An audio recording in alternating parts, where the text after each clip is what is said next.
Planet adalah benda langit yang mengorbit sebuah bintang. Contoh paling dekat, tentu saja bumi, planet tempat kita tinggal. Perjalanan sebuah planet untuk terbentuk tidaklah singkat.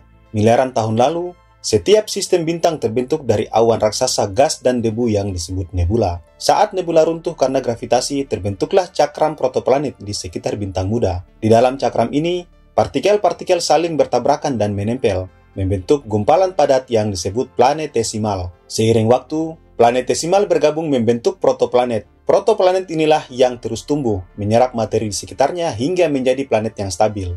Planet yang terbentuk dekat bintang biasanya padat dan berbatu, karena hanya material berat seperti logam dan mineral yang mampu bertahan dari panas tinggi.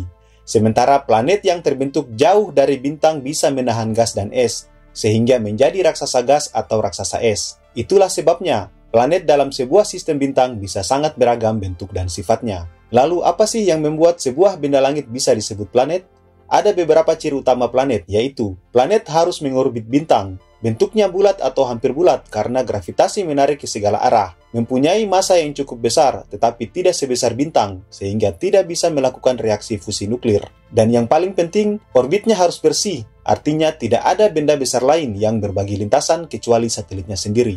Dan sebagian besar planet juga mempunyai atmosfer, punya satelit alami, bahkan ada yang memiliki medan magnet. Berdasarkan komposisinya, planet dibagi menjadi dua kelompok utama, yaitu planet kebumian atau terestrial, yaitu planet yang kecil, padat, berbatu, dan punya permukaan keras. Contohnya adalah Merkurius, Venus, Bumi, dan Mars. Yang berikutnya adalah planet Jovian atau planet raksasa. Ukurannya jauh lebih besar, terdiri dari gas atau es, dan tidak memiliki permukaan padat. Contohnya Jupiter, Saturnus, Uranus, dan Neptunus. Setiap planet mempunyai keunikannya sendiri. Ada yang penuh badai, ada yang bersuhu ekstrim, bahkan ada yang mungkin menyimpan lautan beku. Planet mempunyai fungsi yang sangat penting. Planet bisa menjadi rumah kehidupan seperti bumi. Planet raksasa seperti Jupiter berfungsi sebagai perisai kosmik yang menyerap asteroid atau komet yang berpotensi menabrak bumi. Selain itu, dengan mempelajari planet, ilmuwan bisa memahami bagaimana tata surya dan alam semesta terbentuk. Satelit adalah benda langit yang mengorbit planet. Satelit terbagi menjadi dua jenis. Jenis yang pertama adalah satelit alami. Ini adalah satelit yang terbentuk secara natural. Contohnya tentu saja bulan kita, Phobos dan Deimos di Mars, Titan di Saturnus, sampai Ganymede di Jupiter, yang ukurannya bahkan lebih besar daripada planet Merkurius. Fungsi satelit alami antara lain mengendalikan pasang surut, ada juga yang membantu menstabilkan rotasi planet, bahkan melindungi planet dari tabrakan benda kecil. Jenis yang kedua adalah satelit buatan, merupakan satelit yang dibuat manusia dan diluncurkan ke orbit dengan menggunakan roket. Contohnya adalah satelit Palapa, Hubble Space Telescope, GPS, dan satelit cuaca. Fungsi satelit buatan antara lain untuk komunikasi, seperti telepon, internet, dan TV, untuk navigasi seperti GPS dan pemetaan, untuk pemantauan dan penelitian, seperti memantau cuaca, mengamati bumi, hingga meneliti luar angkasa, serta sebagai stasiun ruang angkasa, tempat manusia bisa tinggal sementara di orbit. Di tata surya kita, hampir semua planet mempunyai satelit alami, kecuali dua, yaitu planet Merkurius dan Venus. Bumi hanya punya satu, yaitu bulan. Mars punya dua, yaitu Phobos dan Deimos, sementara Jupiter dan Saturnus punya puluhan bahkan ratusan satelit, termasuk yang sangat besar seperti Ganymede dan Titan. Sedangkan Uranus dan Neptunus juga punya banyak satelit. Bintang adalah benda langit raksasa yang memancarkan cahaya dan panasnya sendiri. Cahaya itu berasal dari reaksi fusi nuklir di dalam intinya, di mana atom hidrogen bergabung menjadi helium dan melepaskan energi dalam jumlah luar biasa. Matahari yang setiap hari menyinari bumi juga termasuk bintang, dan merupakan bintang yang jaraknya paling dekat dengan bumi. Bintang memiliki beberapa ciri utama, yaitu memancarkan cahaya sendiri, bukan pantulan, bentuknya bulat atau hampir bulat karena gravitasi, punya massa besar, mulai dari 0,08 hingga 200 kali massa matahari. Jaraknya sangat jauh, sehingga dari bumi tampak seperti titik kecil berkelap-kelip, dan umurnya sangat panjang, bahkan bisa mencapai miliaran tahun.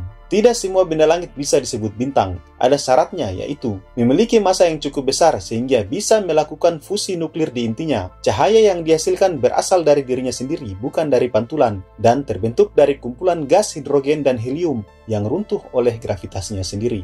Bintang lahir di dalam awan gas dan debu raksasa yang disebut nebula. Mula-mula nebula runtuh karena gravitasi, membentuk gumpalan padat yang disebut protobintang. Saat protobintang makin padat, suhu di intinya naik. Ketika suhu inti mencapai sekitar 10 juta Kelvin, terjadilah fusi nuklir menjadi helium. Inilah titik kelahiran bintang, saat ia mulai bersinar dan memasuki fase stabil. Seiring waktu, bintang akan berkembang dan menjadi raksasa merah, lalu berakhir sebagai katai putih, bintang neutron, atau bahkan lubang hitam, tergantung masanya. Bintang itu beragam, mulai dari yang kecil sampai yang besar. Beberapa jenis bintang antara lain, bintang katai merupakan bintang yang ukurannya kecil, termasuk matahari kita yang dikenal sebagai bintang katai kuning. Bintang raksasa dan maharaksasa, yaitu bintang yang ukurannya puluhan hingga ratusan kali lebih besar dari matahari. Contohnya adalah Betelgeuse. Bintang neutron merupakan sisa ledakan supernova yang sangat padat, diameternya hanya puluhan kilometer. Pulsar dan magnetar merupakan variasi bintang neutron yang memancarkan radiasi kuat, serta bintang ganda atau bintang biner, yaitu dua bintang yang saling mengorbit. Fungsi bintang antara lain sebagai sumber energi dan kehidupan. Contohnya, tanpa matahari tidak akan ada kehidupan di bumi. Sebagai penunjuk arah, sejak zaman dahulu pelaut menggunakan bintang untuk navigasi. Sebagai laboratorium kosmik, dengan mempelajari bintang, kita bisa memahami evolusi alam semesta. Dan sebagai bahan pembentuk unsur berat, di mana unsur seperti karbon, oksigen, dan besi terbentuk di dalam bintang lewat reaksi fusi, lalu tersebar saat bintang meledak.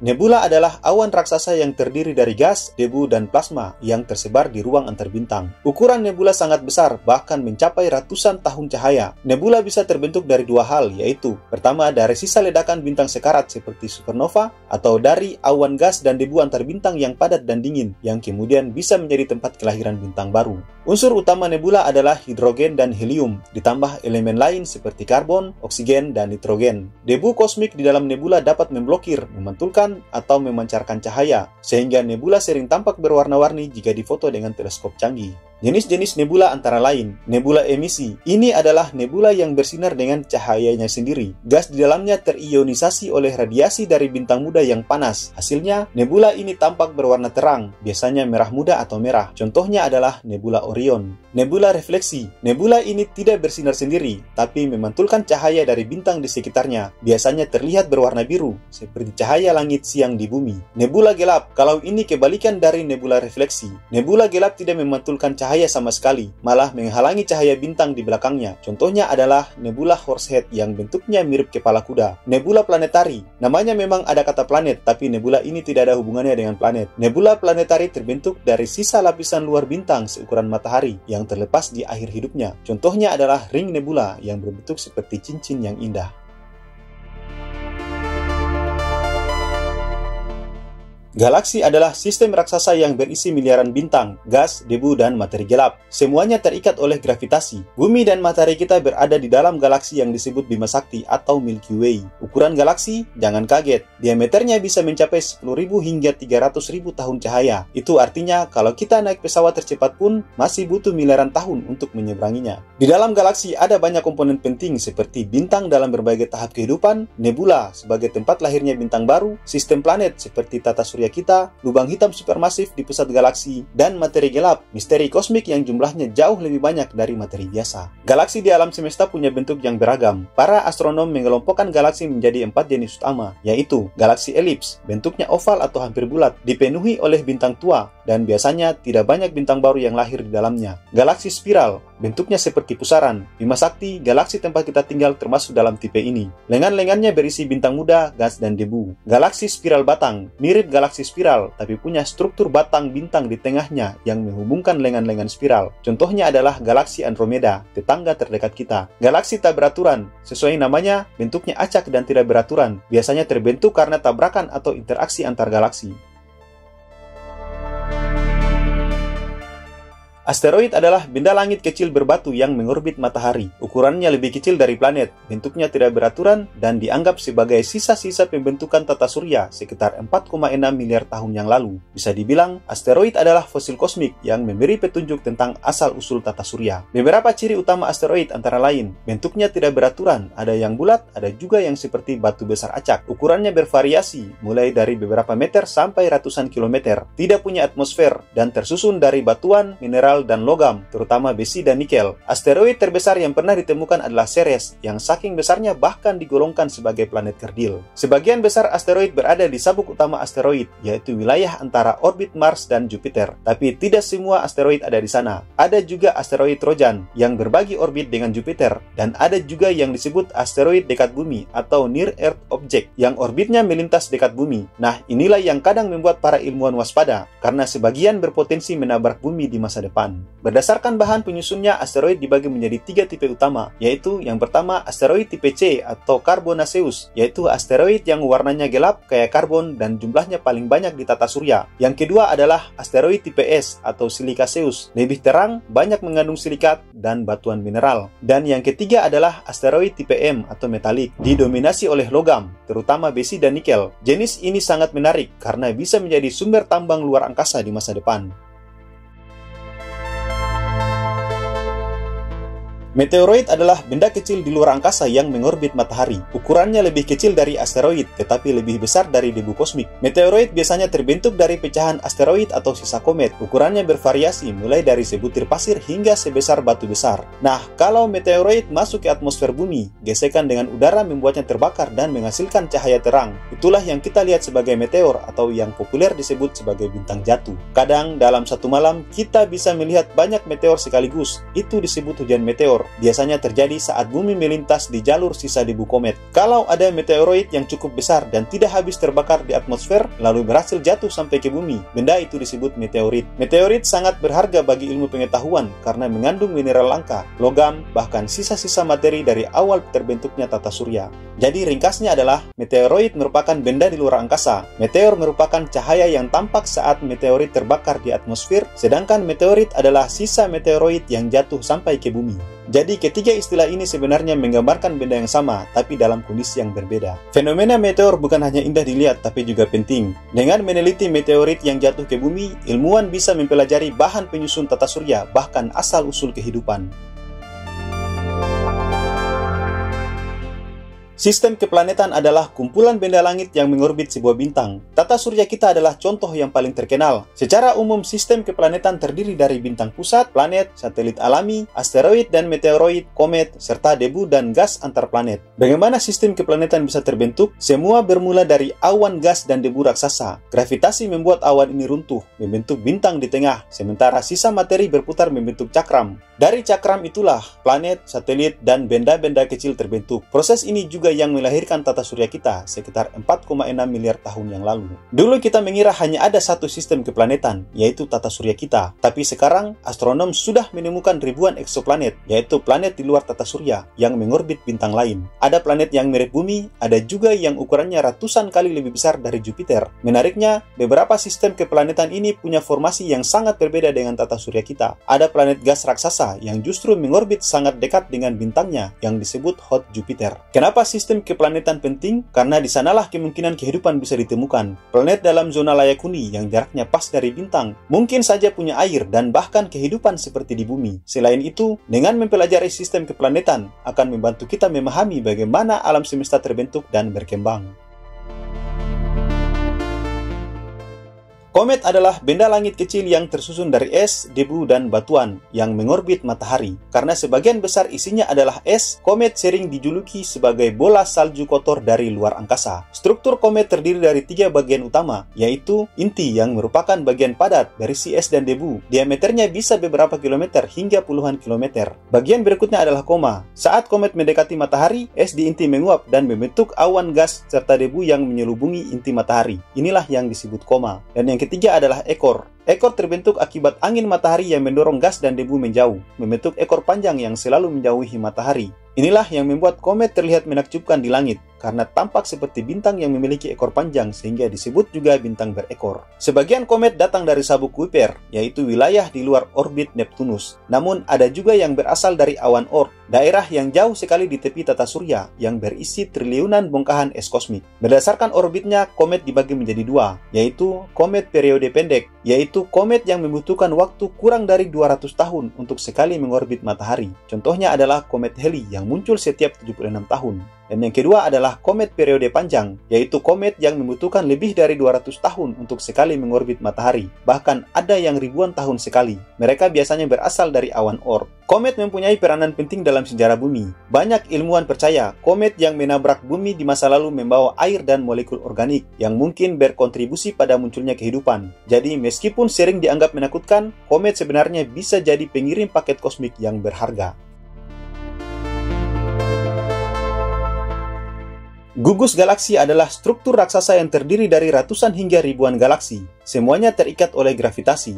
Jadi kalau Bima Sakti adalah rumah kita, maka gugus galaksi adalah kompleks perumahan kosmik yang jauh lebih besar. Gugus galaksi bisa bergabung dengan kelompok lain membentuk supergugus, yaitu struktur kosmik yang ukurannya luar biasa masif. Sebuah gugus galaksi bukan hanya kumpulan galaksi, ada 3 komponen utama di dalamnya, yaitu galaksi yang terdiri dari bintang, planet, dan nebula yang jadi penyusunnya. Gas panas intracluster adalah gas superpanas dengan suhu puluhan juta derajat Celcius yang mengisi ruang antar galaksi, serta materi gelap merupakan komponen misterius yang tak terlihat tapi menyumbang hingga 90% massa gugus galaksi. Berdasarkan jumlah anggotanya, gugus galaksi dibagi menjadi 2, yaitu gugus kaya yang berisi ribuan galaksi, contohnya adalah gugus koma, dan gugus miskin yang hanya berisi puluhan galaksi. Contohnya adalah gugus Virgo, tempat di mana Bima Sakti kita berada. Gugus galaksi adalah bagian dari struktur terbesar di alam semesta. Dengan mempelajari gugus galaksi, ilmuwan bisa memahami bagaimana galaksi berinteraksi, bertumbuh, bahkan bertabrakan satu sama lain. Selain itu, gugus galaksi menunjukkan betapa luas dan terhubungnya alam semesta ini.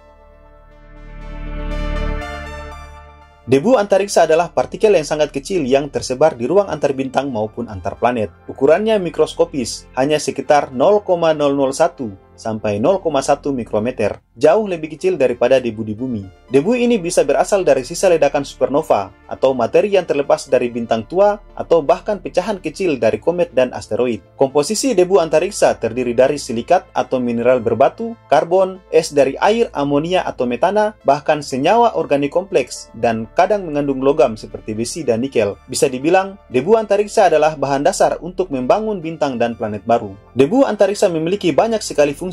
Di antaranya adalah debu antariksa menyerap dan menyebarkan cahaya bintang, sehingga membuat langit tampak lebih merah saat kita mengamatinya dari jauh. Debu antariksa bisa menggumpal di dalam nebula, lalu menjadi cikal bakal bintang dan planet baru. Bahkan, ada teori yang menyebutkan bahwa molekul organik di debu kosmik ikut menyemai kehidupan di bumi purba lewat komet atau meteorit yang jatuh.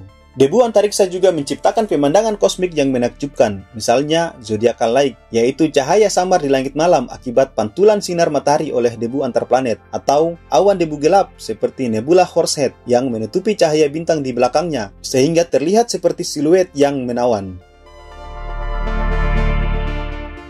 Lubang hitam adalah objek kosmik yang sangat padat dengan gravitasi yang luar biasa kuat, sampai-sampai cahaya pun tidak bisa lolos darinya. Jadi, meskipun dibilang lubang, sebenarnya lubang hitam adalah titik di ruang angkasa dengan massa yang terkonsentrasi dalam volume kecil. Bayangkan, untuk menjadi sebuah lubang hitam, maka bumi harus dipadatkan hingga seukuran kelereng. Lubang hitam terbentuk ketika bintang bermassa besar kehabisan bahan bakar nuklir. Inti bintang kemudian runtuh oleh gravitasinya sendiri. Jika massanya cukup besar, runtuhan itu tidak terbendung, dan lahirlah lubang hitam. Lubang hitam mempunyai beberapa bagian penting, yaitu singularitas, merupakan pusat lubang hitam, tempat massa terkonsentrasi dengan kerapatan tak terhingga. Event horizon, atau horizon peristiwa, adalah batas tak terlihat. Begitu melewatinya, tidak ada yang bisa keluar, bahkan cahaya. Dan cakram akresi, merupakan gas dan debu di sekitar lubang hitam yang berputar sangat cepat, memanas, dan bersinar terang sebelum tertelan. Ada beberapa jenis lubang hitam, antara lain, lubang hitam stelar, merupakan lubang hitam yang terbentuk dari runtuhnya bintang masif, masanya beberapa kali hingga puluhan kali matahari. Lubang hitam menengah merupakan lubang hitam yang masanya ratusan hingga ribuan kali matahari dan jarang ditemukan. Lubang hitam supermasif merupakan lubang hitam raksasa dengan massa jutaan hingga miliaran kali matahari, biasanya berada di pusat galaksi termasuk Bima Sakti. Lubang hitam primordial merupakan lubang hitam yang diduga terbentuk sejak awal alam semesta ada, tapi masih berupa hipotesis. Lubang hitam juga memunculkan beberapa fenomena menarik, diantaranya lensa gravitasi, yaitu fenomena di mana cahaya dari bintang di belakangnya dibelokkan, menciptakan efek mirip kaca pembesar kosmik. Spaghettifikasi merupakan fenomena benda yang jatuh ke lubang hitam yang akan ditarik hingga memanjang seperti mie karena perbedaan gaya gravitasi ekstrim. Dan radiasi Hawking. Menurut teori dari Stephen Hawking, lubang hitam perlahan bisa menguap dengan memancarkan partikel sampai akhirnya menghilang.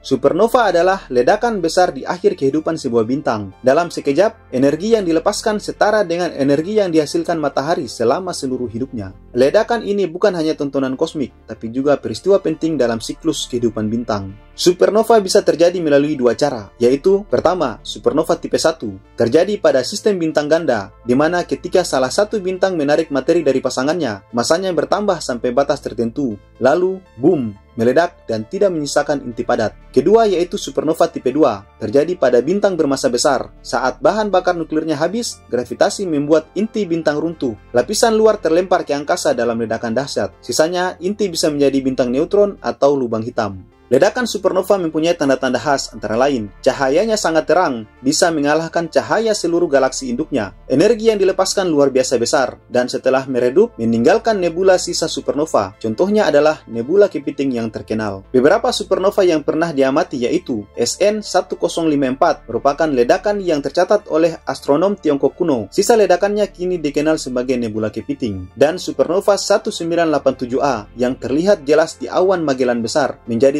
salah satu supernova yang paling banyak dipelajari oleh para astronom modern. Akibat dari ledakan supernova ini, unsur-unsur berat seperti karbon, oksigen, bahkan besi terbentuk dan tersebar ke alam semesta. Unsur-unsur itu nantinya menjadi bagian dari bintang baru, planet, dan kehidupan. Supernova bukan hanya akhir dari kehidupan bintang, tapi juga awal dari kehidupan baru. Ledakan kosmik yang spektakuler ini adalah bagian dari siklus abadi alam semesta.